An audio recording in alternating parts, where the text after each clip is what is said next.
आप सभी का अभिनंदन। आज हम आरंभ करेंगे कामायनी महाकाव्य के चतुर्थ सर्ग काम को। तो आइए देखते हैं काम की पंक्तियाँ। मधुमय वसंत जीवन वन के, बह अंतरिक्ष की लहरों में कब आए थे तुम चुपके से रजनी के पिछले पहरों में। क्या तुम्हें देखकर आते यूं मतवाली कोयल बोली थी, उस नीरवता में अलसाई कलियों ने आंखें खोली थीं। जब लीला से तुम सीख रहे कोरन कोने में लुक करना, तब शिथिल सुरभि में धरणी में बिछलन न हुई थी सच कहना। अब लिखते थे तुम सरस हंसी, अपनी फूलों के अंचल में अपना कलकंठ मिलाते थे झरनों के कोमल कलकल में। निश्चित आह वह था कितना उल्लास काकली के स्वर में, आनंद प्रतिध्वनि गूंज रही जीवन दिगंत के अंबर में। शिशु चित्रकार चंचलता में कितनी आशा चित्रित करते, अस्पष्ट एक लिप ज्योतिमयी जीवन की आंखों में भरते। तलिका घूंघट से चितवन की वह कुसुम दुग्ध सी मधुधारा, प्लावित करती मन अजिर रही था तुच्छ विश्व वैभव सारा। वे फूल और वह हंसी रही, वह सौरभ वह निश्वास छना, वह कलरव वह संगीत, अरे वह कोलाहल एकांत बना। कहते कहते कुछ सोच रहे लेकर निश्वास निराशा की, मनु अपने मन की बात रुकी फिर भी ना प्रगति अभिलाषा की। ओ नील आवरण जगती के दुर्बोध न तू ही है इतना, अवगुंठन होता आँखों का आलोक रूप बनता जितना। चल चक्र वरुण का ज्योति भरा व्याकुल तू क्यों देता फेरी, तारों के फूल बिखरते हैं लुटती है असफलता तेरी। नव नील कुंज हैं झूम रहे कुसुमों की कथा न बंद हुई है, अंतरिक्ष आमोद भरा हिमकड़िका की मरकंद हुई। इस इंदी वर्ष से गंध भरी बुनती जाली मधु की धारा, मन मधुर की अनुरागमयी बन रही मोहिनी सी कारा। अड़ुओं को है विश्राम कहाँ, ये कृतिमय वेग भरा कितना, अविराम नाचता कंपन है उल्लास सजीव हुआ कितना। उस नृत्य शिथिल निश्वासों की कितनी है मोहमयी माया, जिनसे समीर छनता छनता बनता है प्राणों की छाया। आकाश रंध्र है पूरित से यह सृष्टि गहन सी होती है, आलोक सभी मूर्छित सोते यह आँख थकी सी रोती है। सौंदर्यमयी चंचल कृतियाँ बनकर रहस्य हैं नाच रही, मेरी आँखों को रोक वही आगे बढ़ने में जांच रही। मैं देख रहा हूँ जो कुछ भी वह सब क्या छाया उलझन है, सुंदरता के इस पर्दे में क्या अन्य धरा कोई धन है। मेरी अक्षय निधि तुम क्या हो पहचान सकूंगा क्या न तुम्हें, उलझन प्राणों के धागों की सुलझन का समझूं मान तुम्हें। माधवी निशा की अलसाई अलकों में लुकते तारा सी, क्या हो सूने मरु अंचल में अंत सलिलता की धारा सी। श्रुतियों में चुपके चुपके से कोई मधुधारा घोल रहा, इस नीरवता के पर्दे में जैसे कोई कुछ बोल रहा है। स्पर्श मलय के झिलमिल सा संज्ञा को और सुलाता है, पुलकित हो आंखें बंद किए तंद्रा को पास बुलाता है। वीणा है यह चंचल कितनी विभ्रम से घूंघट खींच रही, छिपने पर स्वयं मृदुल कर से क्यों मेरी आंखें मीच रही। उद्बुद्ध क्षितिज की श्याम छटा इस उदित शुक्र की छाया में, उषा सा कौन रहस्य लिए सोती किरणों की काया में। उठती है किरणों के ऊपर कोमल किसलय की छाजन सी, स्वर का मधु निस्सन्न रंध्रों में जैसे कुछ दूर बजे बंसी। सब कहते हैं खोलो खोलो छवि देखूंगा जीवन धन की, आवरण स्वयं बनते जाते भीड़ लग रही दर्शन की।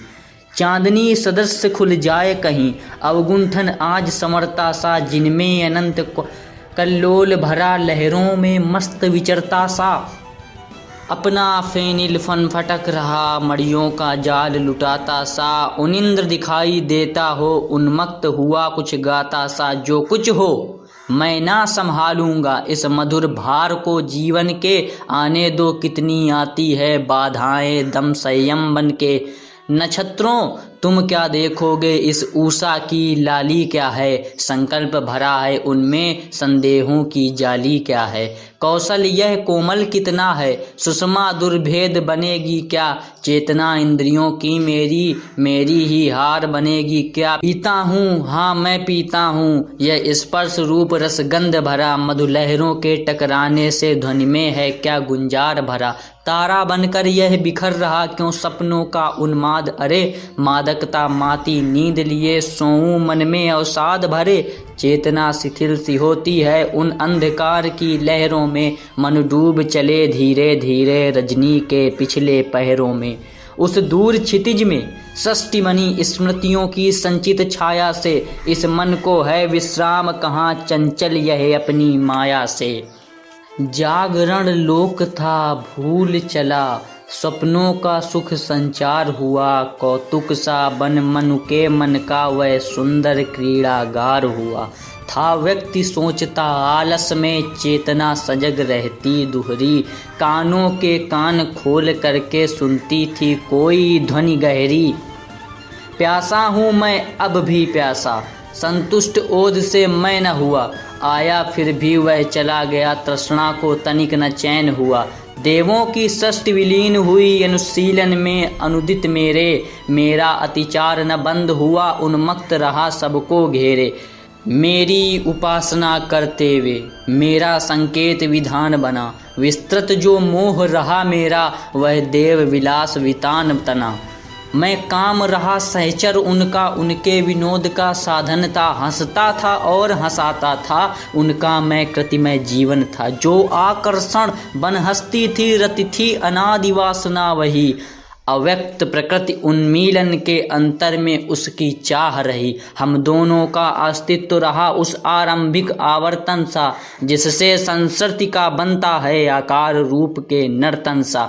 उस प्रकृति लता के यौवन में उस पुष्पवती के माधव का मधुहास हुआ था। वह पहला दो रूप मधुर जो ढाल सका। वह मूल शक्ति उठ खड़ी हुई अपने आलस का त्याग किए। परमाण बल सब दौड़ पड़े जिसका सुंदर अनुराग दिए। कुमकुम का चूर्ण उड़ाते से मिलने को गले ललकते से। अंतरिक्ष में मधु उत्सव के विद्युत कण मिले झलकते से। वह आकर्षण वह मिलन हुआ आरंभ माधुरी छाया में। जिसको कहते सब सृष्टि बनी मतवाली माया में। तेक नाश विश्लेषण भी संश्लिष्ट हुए बन सृष्टि रही। ऋतुपति के घर कुसुमोत्सव था मादक मरंद की वृष्टि रही। भुज लता पड़ी सरिताओं की शैलों के गले सनाथ हुए। जलनिधि का अंचल व्यजन बना धरणी के दो दो साथ हुए। कोरक अंकुर सा जन्म रहा हम दोनों साथी झूल चले। उस नवल सर्ग के कानन में मृदु मलयानिल के फूल चले। हम भूख प्यास से जाग उठे आकांक्षा तृप्ति समन्वय में। रति काम बने उस रचना में जो रही नित्य यौवन वय में। सुरबालाओं की सखी रही उनकी हत्री की लय थी रति। उनके मन को सुलझाती वह राग भरी थी मधुमय भी। मैं तृष्णा था विकसित करता वह तृप्ति देखती थी। उनकी आनंद समन्वय होता था हम ले चलते पथ पर उनको। वे अमर रहे न विनोद रहा चेतना रही अनंग हुआ। हूँ भटक रहा अस्तित्व रिय संचित का सरल प्रसंग हुआ। यह नीड़ मनोहर कृतियों का यह विश्वकर्म रंगस्थल है परंपरा लग रही यहाँ ठहरा जिनमें जितना बल है। वे कितने ऐसे होते हैं जो केवल साधन बनते हैं आरंभ और परिणामों को संबंध सूत्र से बुनते हैं। उषा की सजल गुलाली जो घुलती है नीले अंबर में। वह क्या क्या तुम देख रहे वर्णों के मेघाडंबर में। अंतर है दिन और रजनी का यह साधक कर्म बिखरता है। माया के नीले अंचल में आलोक बिंदु सा झरता है। आरंभिक वात्या उद्गम है अब प्रगति बन रहा संस्कृति का। मानव की शीतल छाया में ऋण शोध करूंगा निज कृति का। दोनों का समुचित परिवर्तन, जीवन में शुद्ध विकास हुआ। प्रेरणा अधिक अब स्पष्ट हुई जब विप्लव में पड़हास हुआ। यह लीला जिसकी विकस चली वह मूल शक्ति थी प्रेम कला। उसका संदेश सुनाने को संसद में आई वह अमला। हम दोनों की संतान वही कितनी सुंदर भोली भाली, रंगों ने जिससे खेला हो ऐसे फूलों की वह डाली। जड़ चेतनता की गांठ वही सुलझन है, भूल सुधारों की वह शीतलता है। शांतिमयी जीवन के उष्ण विचारों की उसको पाने की इच्छा हो तो योग्य बनो। कहती कहती वह ध्वनि चुपचाप हुई, सहसा जैसे मुरली चुप हो रहती। मनु आँख खोल कर पूछ रहे, पथ कौन वहाँ पहुँचाता है? उस ज्योतिमयी को देव कहो, कैसे कोई नर पाता है? पर कौन वहाँ उत्तर देता? वह स्वप्न अनोखा भंग हुआ। देखा तो सुंदर प्राची में अरुणोदय का रस संग हुआ। उस लता कुंज की झिलमिल से हेमा भर रश्मि थी खेल रही। देवों के सोम सुधा रस की मनु के हाथों में बोल रही। यहीं से इस सर्ग की समाप्ति होती है। अगले भाग में मिलेंगे हम नए सर्ग के साथ। तब तक के लिए धन्यवाद।